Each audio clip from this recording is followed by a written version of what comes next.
kepada yang terhormat Bapak Presiden Republik Indonesia, kami mohon Bapak bisa menginstruksikan, bisa menyampaikan kepada Kapolri, menjelaskan kepada kami tentang misteri yang terjadi pada anak kami.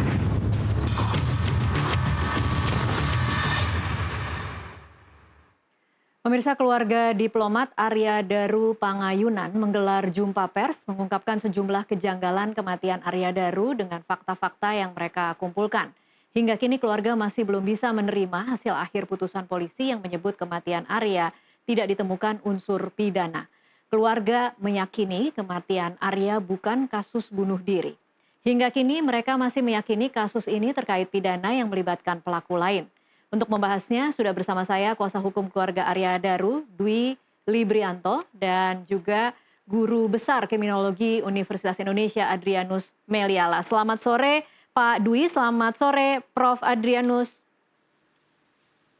Selamat sore Mbak. Selamat sore Pak, selamat sore Prof. Sore, saya ke Pak Dwi terlebih dahulu karena kemarin sudah menggelar konferensi pers. Saya mencatat ada beberapa kejanggalan yang diungkapkan, ada 6 kira-kira kejanggalan. Ini sudah dilaporkan kepada pihak polisi dan apa jawaban polisi kepada pihak keluarga, Pak Dwi? Baru rencana besok kami ke pihak kepolisian untuk meminta audiensi, untuk minta ya paling tidak kami bisa bertemu lah. Besok kami mengirim surat kepada pihak kepolisian itu. Baik. Baru besok Mbak. Baru besok, oke. Tapi sudah dapat jadwal berarti ya Pak Dwi? Jadwalnya belum, kami buat surat dulu, kami minta waktu. Oke, baik. Adakah bukti-bukti baru yang kemudian dikumpulkan pihak keluarga dan akan diserahkan besok Pak Dwi? Sebenarnya sih tidak ada bukti-bukti baru, itu bukti-bukti yang lama yang menurut kami untuk minta pendalaman terhadap bukti-bukti tersebut. Jadi bukti-bukti itu misalnya sudah ada dan sudah diterima oleh pihak kepolisian sebenarnya bukti-bukti itu. Hanya poin-poinnya kita minta pendalaman terhadap beberapa bukti atau minta ada beberapa keterangan saksi karena bukti-bukti kan yang mencari bukti kan pihak kepolisian. Jadi kami akan memohon misalnya si A tolong diperdalam atau si B tolong diperdalam, begitu Mbak. Oke, baik. Sedikit kembali ke akhir Juli Pak Dwi ketika polisi mengumumkan tidak ada unsur pidana dalam kasus kematian Arya Daru. Pada saat itu apakah sebelum diumumkan ke publik sempat ada komunikasi dalam ruang private antara kepolisian dengan pihak keluarga yang kemudian tidak diumumkan kepada publik?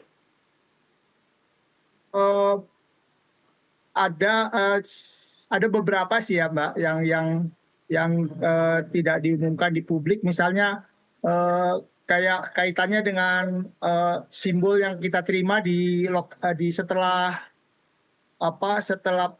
setelah dimakamkan almarhum. Lalu ada misalnya terkait dengan waktu diumumkan kan yang memerintahkan menggeser posisi CCTV itu adalah yang minta adalah pihak keluarga, itu sudah kita bantah. Terus misalnya nanti kita ada beberapa yang kita minta pendalaman, misalnya waktu itu kan polisi mengatakan bahwa saksi V itu privasi, jadi tidak bisa dikemukakan. Nah itu yang perlu dijelaskan lebih detail lagi. Oke, kalau dari pihak keluarga sendiri sebenarnya kenal atau tahu Pak Dwi dengan 2 saksi yang sempat diperiksa polisi tetapi tidak keluarga merasa belum diperdalam atau tidak tahu sama sekali mengenai 2 sosok ini? Tahu itu Mbak, karena pada saat chatting hari tanggal 7 almarhum menyebutkan bahwa saya akan rapat dengan saksi V dengan saksi D di salah satu tempat gitu, disebutkan. Dan mereka kenal itu. Kenal, berarti V dan D ini kenal dengan pihak keluarga juga ya Pak Dwi? Iya, iya. Setelah kejadian kematian sempat ada kontak tidak Pak dengan 2 saksi ini? Tidak ada sama sekali. Oke, baik.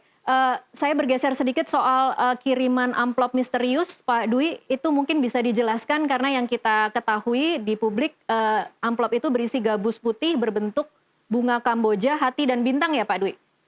Betul, betul Pak. Iya, ini detailnya seperti apa Pak Dwi? Bentuk amplopnya adakah tulisan diperuntukkan untuk kepada siapa? Bagaimana proses amplop itu kemudian diterima oleh pihak keluarga? Jadi amplop itu datang pada sekitar jam 9 malam tanggal 9 Juli. Diterima oleh ART, lalu kita buka. Tapi sebelum dibuka ada strip putih di strip 2 putih di belakang amplop itu. Lalu setelah kita buka isinya itu sama sekali tidak ada tulisan, hanya berbentuk simbol-simbol aja. Tapi yang mengantar adalah laki-laki pakai pakai tutupan gitu, ditujukan kepada almarhum begitu. Ditujukan kepada almarhum? Kami serahkan kepada pihak polisi, didampingi waktu itu Kompolnas. Oke, ini bukan bagian dari uang duka ya Pak Dwi? Bagian apa? Bukan. Nggak ada uangnya sama sekali. Oke, baik. Sedikit mungkin mohon maaf saya harus bertanya Pak Dwi, karena ini kan diumumkan oleh pihak kepolisian akhir Juli, mengapa baru sekarang kemudian pihak keluarga akhirnya menggelar konferensi pers? Ya, yang jelas begini, keluarga itu sangat terpukul dengan hasil penyelidikan karena tadinya mereka kan sudah posisinya mereka senang-senang kan. Senang dapat promosi, dapat tempat penempatan bagus, sudah terima lamsem, sudah beli tiket, sudah memindahkan anaknya sekolahnya, semuanya sudah siapkan, bahkan paspor juga sudah siap, visa sudah siap gitu loh. Tinggal berangkat tanggal 31. Nah, tiba-tiba ada kejadian ini. Pertama, mereka sangat shock. Yang kedua, terkait dengan adanya dianggap hubungan segitiga, yaitu yang terpukul sekali dari pihak keluarga.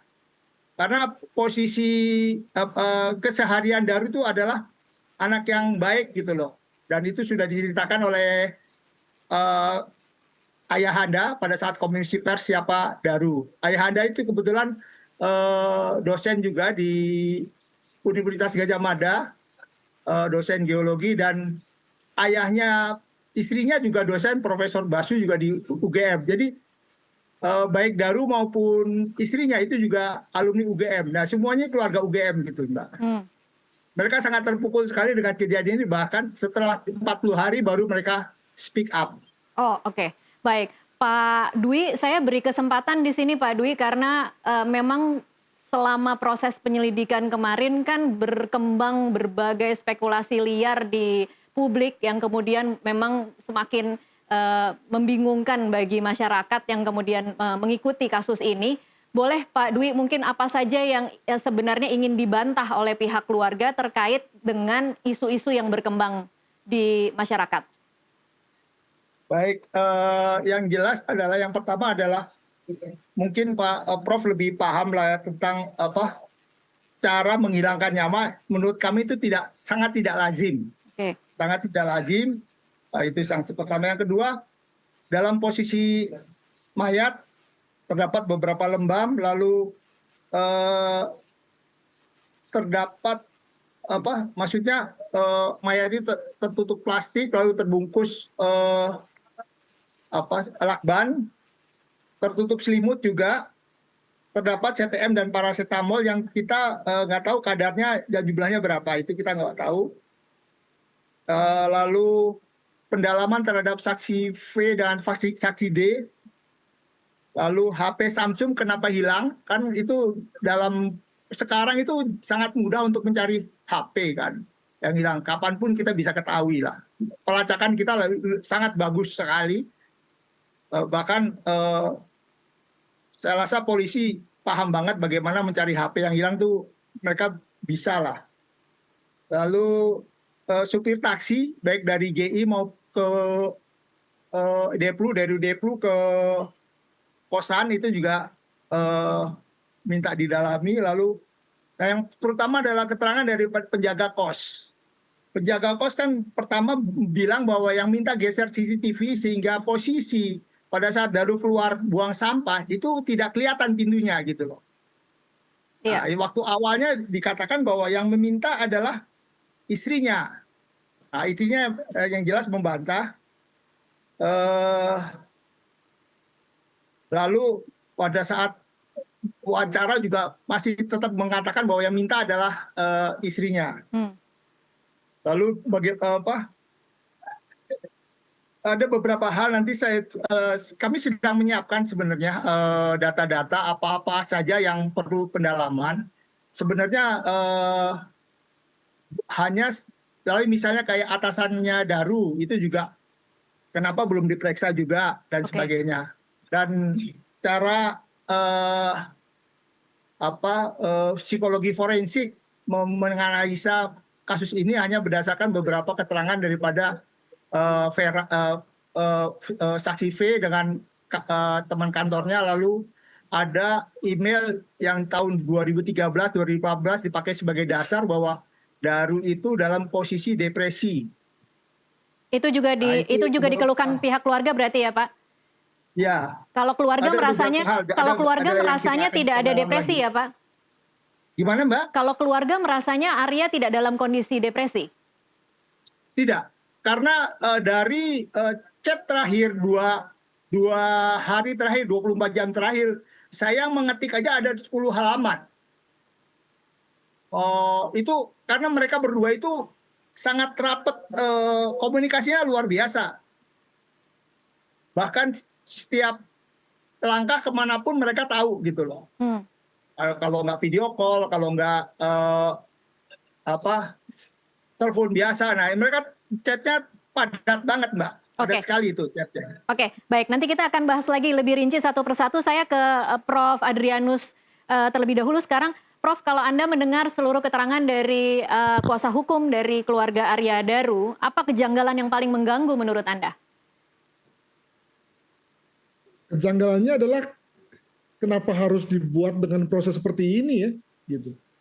Bukankah ini sebetulnya, jadi gini, almarhum ini kan korban kan, kalau boleh dibilang gitu, korban, gitu. Iya. Bukan pelaku. Iya.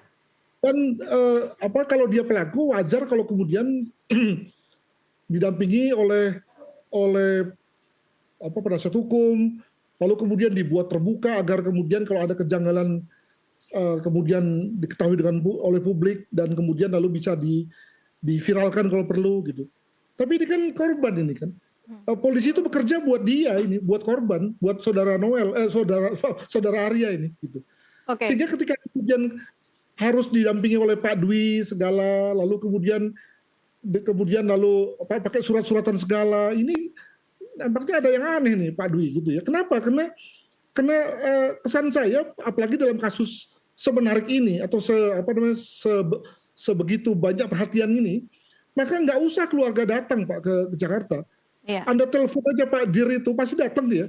Ya tentu tidak bisa semuanya, tidak bisa rame-rame juga, tapi Polri akan merespons permintaan untuk kemudian berkomunikasi dengan keluarga secara informal gitu. Nah, mengapa kemudian harus dibuat formal ya? Kesan saya adalah bahwa dua nih. Pertama, keluarga demikian nggak percayanya pada Polri, sehingga apapun yang telah dicapai oleh Polri ini dianggap nggak ada. Baik. Menurut saya sebagai juga pengamat dan juga warga negara, saya kok menjadi bingung juga kenapa kok kemudian sedemikian nggak percayanya pada Polri. Gitu. Oke. Yang kedua ini mungkin juga ini hasil bujukannya Pak Dwi ini agar dibawa ke depan hukum saja gitu ya. Karena sebetulnya ini bisa diselesaikan secara informal, tapi kemudian lalu karena didesak sana sini maka dibawa ke hukum. Nah menurut saya nggak perlulah. Mengapa? Karena tadi sebetulnya apa yang tadi menjadi keberatan atau pertanyaan keluarga diwakili oleh Pak Dwi sebetulnya ada dengan mudah dapat dijawab oleh kepolisian, mengingat sebetulnya apa yang dirilis kemarin itu ya boleh dibilang hanya berapa ya, mungkin 30% saja dari. Hanya 30%, berarti masih ada banyak yang belum diketahui ya Prof. Mohon maaf Prof, saya harus potong dulu, kita harus break untuk azan maghrib wilayah Jakarta dan sekitarnya. Pemirsa tetaplah bersama NTV Prime.